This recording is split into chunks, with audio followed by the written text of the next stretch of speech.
Alright guys, sa mapagpalang araw sa inyong lahat, meron tayong isang reaction video. Dito na naman tayo sa PUJ Operators. Nakasapi ng grupo ng Piston na patuloy na nagmamatigas ang kanilang franchise consolidation. At ito ay patuloy na magmamatigas ang grupong Piston sa pagsunod sa pinapatupad na franchise consolidation sa ilalim ng PUB. Modernization program ng pamalaan. At panoorin po natin bakit nagmamatigas pa. Nestor, bakit daw nahihirapan yung Bulacan Federation of Jeepney Operators and Drivers Association na makumbinsi itong grupong Piston para magpa-consolidate? Sa ngayon kasi ayaw nilang sumama, ayaw dito sa BF Joda na kausap natin, kaya ayaw nilang sumama dito sa kanilang grupo dahil mas gusto pa nila rin na individual na franchise kaysa doon sa sumama sa kooperatiba.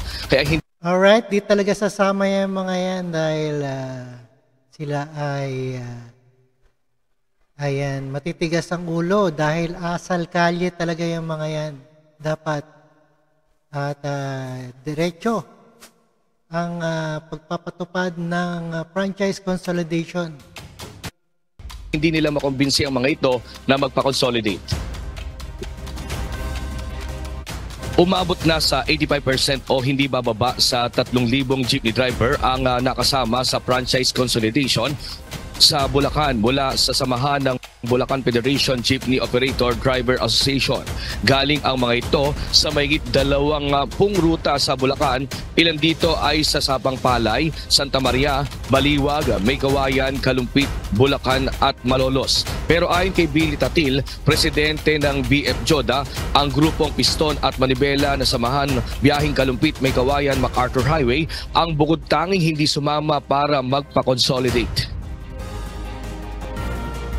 Dito po sa amin sa Bulacan po, 85% o pataas pa po ang naka-consolidate dito sa amin.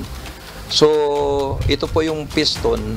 Siyempre po, hindi naman namin pwede sila manduan at may kanya-kanya silang, kaya nga sila ay kumukontra sa gobyerno. At saka yung Manibela po.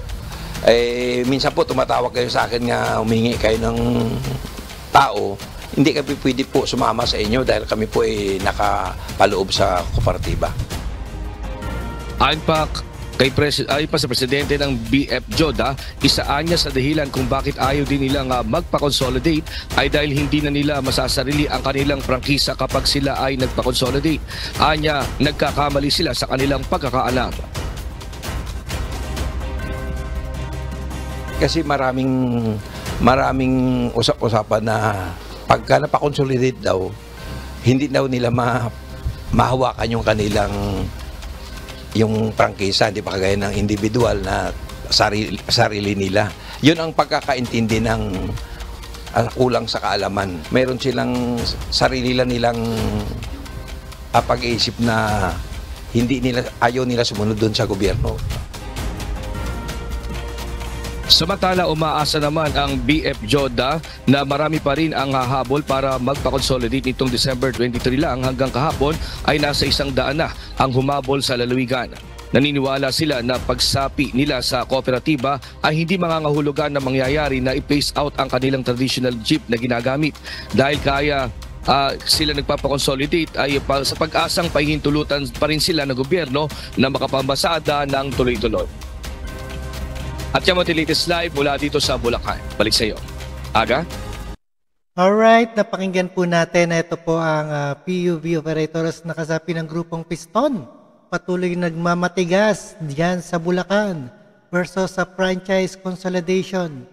Ganyan talaga ang driver ng kalsada na lalo na sa mga jeep at sa UB Express. Ayan, makukulit talaga yan.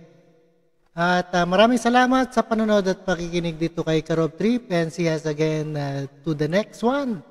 Thank you guys and peace out.